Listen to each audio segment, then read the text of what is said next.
principal atividade religiosa são as celebrações da Eucaristia, né, que acontece durante toda a semana, e de modo especial no domingo, que é o dia do Senhor, onde há uma concentração maior, né, de pessoas que participam por ser, de fato, um preceito religioso, né? Além das celebrações eucarísticas, das missas, a organização das pastorais em movimentos, que vai, de uma certa forma, também marcando presença na vida da paróquia, né? Então, o terço dos homens, a renovação carismática católica, mães que oram pelos filhos, também a parte social, a catequese. Então, são várias atividades que vão acontecendo ao longo da semana e que vão, assim, reunindo pessoas.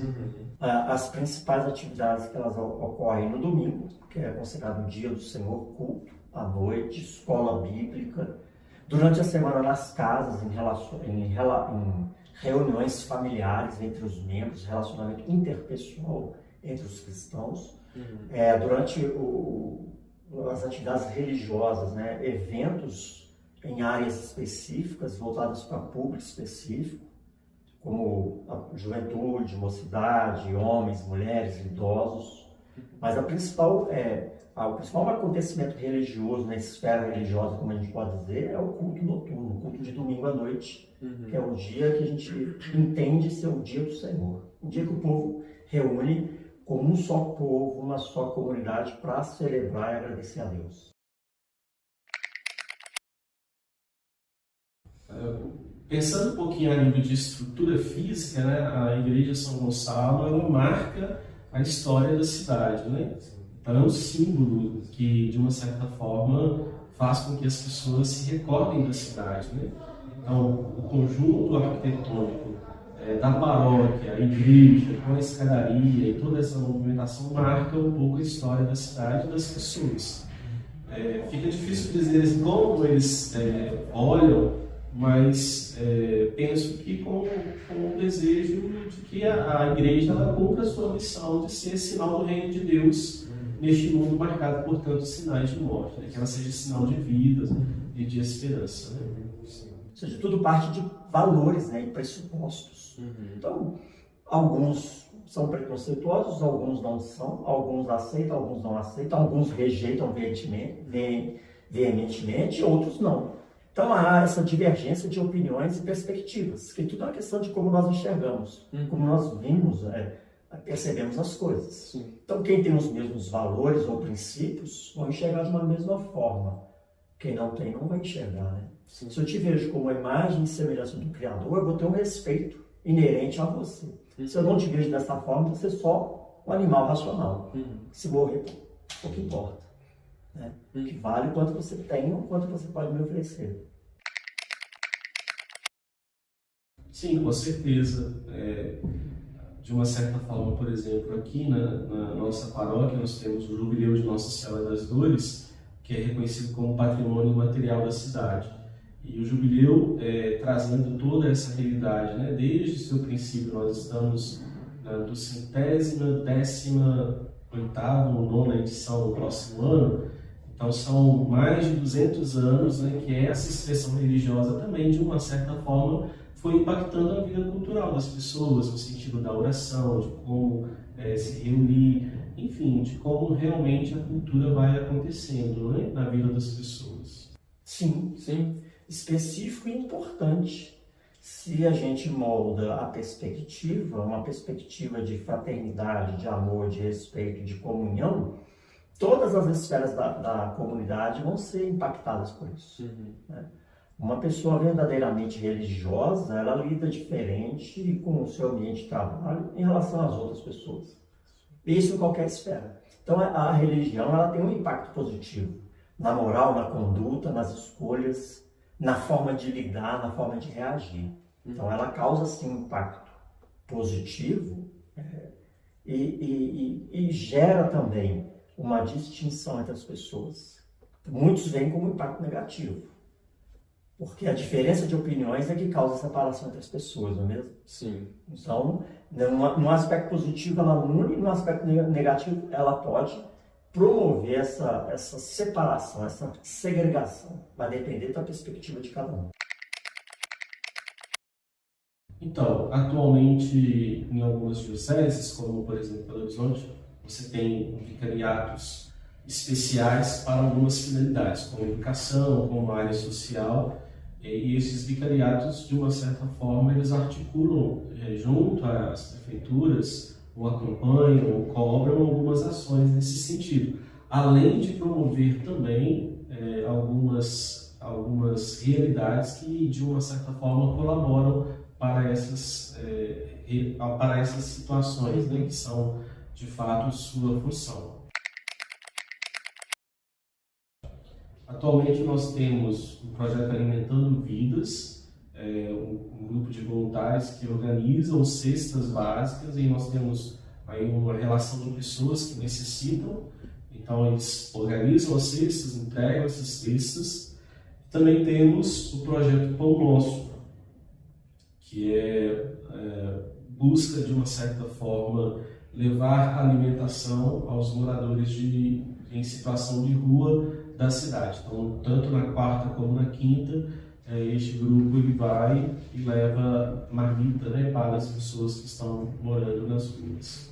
Sim, a igreja, aqui no Eldorado especificamente, nós temos uma sociedade, uma ONG, que é mantida pela igreja, que é a SEB, que visa dar apoio a famílias carentes. Atualmente atende 72 crianças de baixa renda, de áreas de risco, normalmente que moram em vilas e comunidades, com apoio emocional, psicológico, educacional, apoio e assistência aos pais, às famílias, ou seja, 72 crianças. Outras pessoas também são apoiadas por esse trabalho social, que funciona de segunda a sábado, toda semana. De segunda a sábado, está tendo assistência a 72 crianças e suas famílias.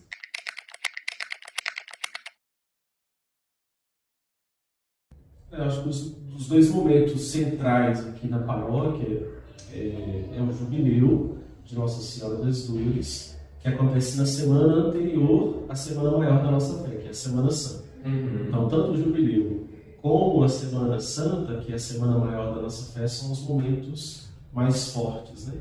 De encontro, de oração e de experiência de fé. Falando nisso também, né, a gente pode até pensar também na Paixão de Cristo, que tem um teatro que geralmente lota bastante, movimenta bastante a economia local também, né, porque vem vários comerciantes aqui ao redor também. É sempre um show bastante lotado, né? Isso. Também o teatro, né, foi reconhecido como patrimônio material da cidade. No ano passado, esse ano, né? Foi uma alegria para nós, porque fizemos este caminho junto, né, aos órgãos competentes, e isso nos dá o respaldo, né, de fazer acontecer este espetáculo e também o apoio necessário para que ele seja realizado, né? Então, aí a gente tem um público aí superior a 3.000 pessoas, e que a cada ano a gente percebe que as pessoas vêm e se sentem tocadas pela mensagem que é apresentada, né? Por mais que você saiba de todo o caminho que vai ser trilhado, mas eu acho interessante que o grupo Gonçalves sempre busca trazer algumas reflexões mais atuais. Então, todo esse processo as pessoas vão absorvendo e vão vivendo, né, a paixão de Cristo. Isso também leva as pessoas a se questionarem, a refletirem neste momento. Vamos falar dos rituais. Os dois rituais que existem na igreja bíblica cristã é a Páscoa e o batismo, que são dois rituais estabelecidos nas Escrituras, que aí movimenta toda a comunidade. Né? Por exemplo, uma pessoa não se torna membro de uma igreja se ela não passar pelo batismo. E todo mês ela celebra a Páscoa cristã, que representa justamente o sacrifício de Jesus Cristo. Então são dois rituais muito frequentes na vida da igreja. Mas em termos de prática e envolvimento da comunidade, a igreja ela promove com frequência encontros maiores. Por exemplo, nesse feriado dia 20, vai ter um encontro entre 10 igrejas em um sítio, para relacionar, para confraternizar, para conhecer outras pessoas. Então, frequentemente, nós temos eventos dessa natureza, entre a juventude, entre homens e mulheres, entre famílias.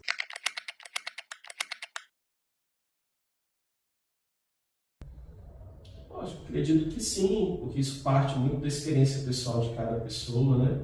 Às vezes por não compreender, por não entender, ou por ter a sua religiosidade ou a sua religião como a melhor, né? No sentido assim, a minha é a correta, e isso vai criando possibilidades realmente de um certo distanciamento, né? A gente vê muito isso nas mídias em geral, mas na prática não. a gente não vê isso com tanta proximidade, pelo menos aqui na cidade, né? Aqui na nossa cultura não há essa divergência ou dificuldade. Então aqui na nossa experiência prática não. Obviamente que existe, Sim. mas na nossa experiência prática não.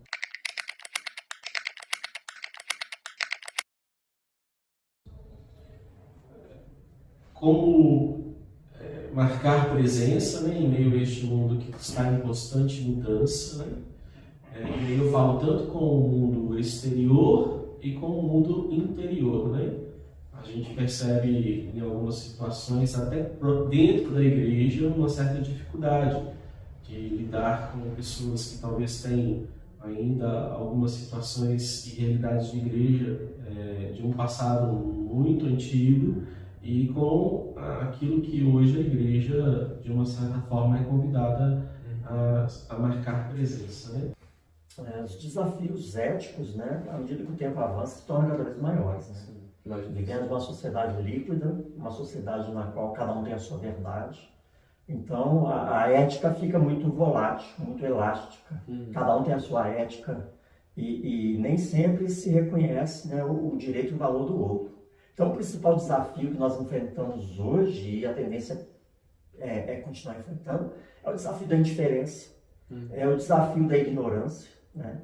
Da falta de conhecimento, da falta de discernimento, da falta de bom senso, que vai acarretar em escolhas éticas inaceitáveis, né, na sociedade. E a gente já sofre essas consequências, né? E não só a igreja, não só a religião sofre isso. Todo ser humano sofre. Sim. Onde não há uma ordem, onde não há princípios, vai haver caos.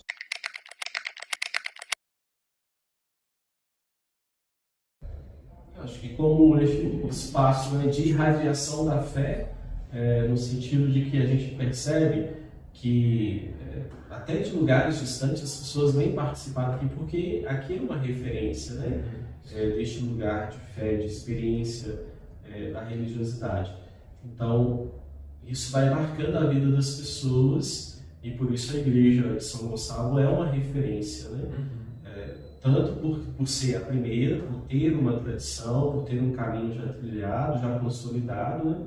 Mas também porque as pessoas aqui participam e têm uma experiência positiva e retornam, né?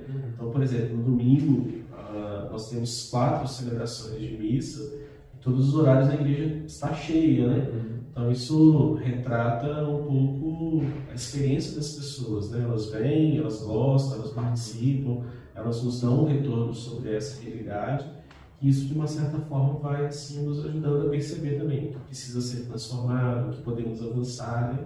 No sentido de acolher mais essas pessoas.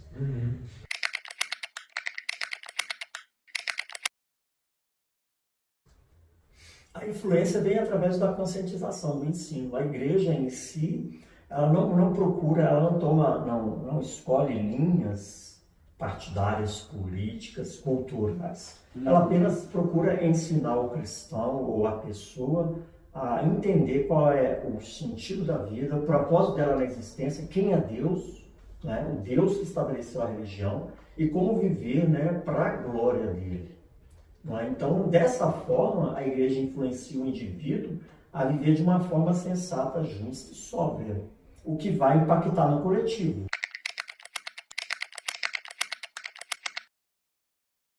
O que a gente percebe nos dias de hoje, a tendência é piorar, a segregação, o separativismo, o distanciamento entre as pessoas, né? As pessoas, elas não querem mais interagir umas com as outras. Então, esse distanciamento, esse individualismo, ele está cada vez mais crescente. Essa desconfiança, essa falta de fé no outro, né? Está cada vez mais próxima, né? E esse esfriamento dos relacionamentos interpessoais estão cada vez mais comuns. Então esse é o principal desafio, não só para a religião, mas para toda a comunidade, toda a sociedade. Sim.